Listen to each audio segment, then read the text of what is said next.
दोस्तों, आज की खबरें सिर्फ आरोप या बचाव की नहीं हैं, ये नेशनल इंटरेस्ट और ग्लोबल पावर की असली तस्वीर दिखाती हैं। एक तरफ रशिया यूक्रेन वॉर के बीच इंडिया का साफ और संतुलित स्टैंड है, तो दूसरी तरफ पड़ोस और मिडिल ईस्ट में बदलती डिफेंस इक्वेशंस हैं। और इसी बीच इंडिया चुपचाप अपनी डिफेंस और स्ट्रेटेजिक ताकत को नए स्तर पर ले जा रहा है। दोस्तों, अब एक ऐसी खबर जिस पर दुनिया सवाल उठा रही है, लेकिन इंडिया का जवाब बिल्कुल साफ है। एक रिपोर्ट के मुताबिक यूक्रेन वॉर शुरू होने के बाद से इंडिया ने रशिया से करीब 144 अरब यूरो का क्रूड ऑयल इंपोर्ट किया है। यानी इंडिया इस वक्त रशिया का दूसरा सबसे बड़ा ऑयल बायर बन चुका है, चाइना के बाद। अब सवाल उठता है, इंडिया ने ऐसा क्यों किया? दोस्तों, जब यूरोप और G7 देशों ने रशिया पर सैंक्शंस लगाए, तब रशियन ऑयल मार्केट में भारी डिस्काउंट आया और इंडिया ने वही किया जो हर जिम्मेदार देश करता है, अपने नेशनल इंटरेस्ट को पहले रखा।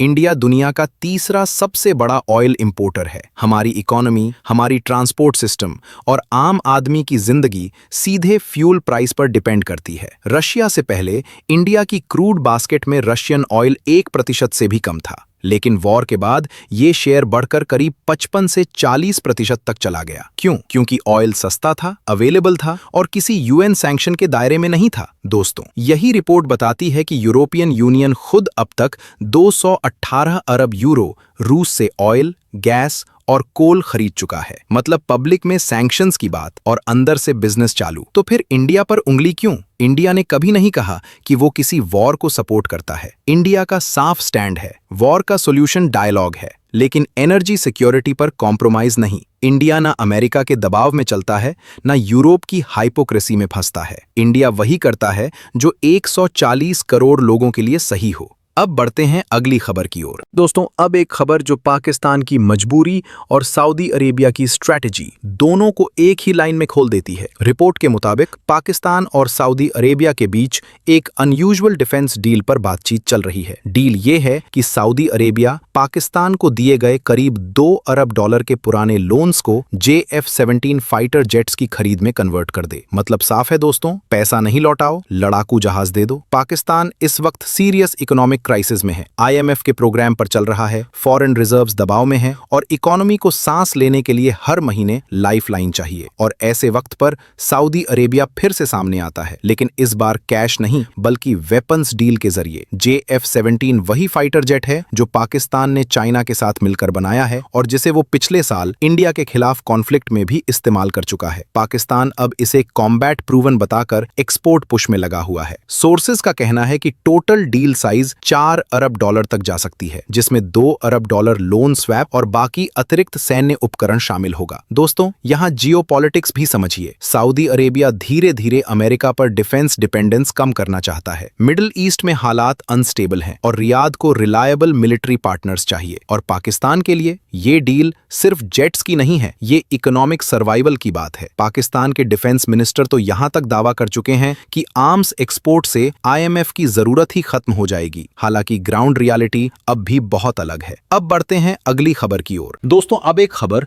जो इंडिया की डिफेंस सेल्फ रिलायंस को सिर्फ शब्दों में नहीं, नंबर्स के साथ साबित करती है। डिफेंस मिनिस्टर राजनाथ सिंह ने साफ बताया है कि यूपी डिफेंस कॉरिडोर में अब तक 34,000 करोड़ रुपए से ज्यादा का इन्वेस्टमेंट आ चुका है। और दोस्तों, ये कोई फ्यूचर प्रॉमिस नहीं, ये ग्राउंड रियलिटी है। लखनऊ, कानपुर, झांसी, आगरा, अलीगढ़ और चित्रकूट, यूपी के इन 6 नोड्स में आज हथियार बन रहे हैं, एम्यूनिशन बन रहा है और फाइटर एयरक्राफ्ट के पार्ट्स तक तैयार हो रहे हैं। राजनाथ सिंह का एक स्टेटमेंट बहुत इंपॉर्टेंट है। उन्होंने कहा, अब इंडिया को वेपन्स, मिसाइल्स या डिफेंस इक्विपमेंट के लिए फॉरेन कंट्रीज पर डिपेंड रहने की जरूरत नहीं है। दोस्तों, यही है आत्मनिर्भर भारत का असली मतलब। लखनऊ में बना ब्रह्मोस एरोस्पेस फैक्ट्री इसका सबसे बड़ा एग्जाम्पल है। यहीं बने ब्रह्मोस मिसाइल्स ने ऑपरेशन सिंदूर में दुनिया को दिखा दिया कि इंडियन डिफेंस मैन्युफैक्चरिंग एक किस लेवल पर पहुंच चुकी है। राजनाथ सिंह ने CM योगी आदित्यनाथ की भी तारीफ की, क्योंकि लैंड अलॉटमेंट हो या प्रोजेक्ट क्लियरेंस, यूपी में फैसले अब फास्ट होते हैं। दोस्तों, कभी जिस यूपी को बीमारू स्टेट कहा जाता था, आज वही यूपी इंडिया के डिफेंस इंडस्ट्री का बैकबोन बन रहा है। सबसे बड़ी बात, इस डिफेंस कॉरिडोर से लाखों युवाओं को अपने ही राज्य में रोजगार मिलेगा। अब यूपी के युवाओं को काम के लिए बाहर भटकना नहीं पड़ेगा। अब बढ़ते हैं अगली खबर की ओर। दोस्तों, इंडिया की स्ट्रेटेजिक थिंकिंग को दिखाती है। इंडिया और जर्मनी के बीच करीब $8 अरब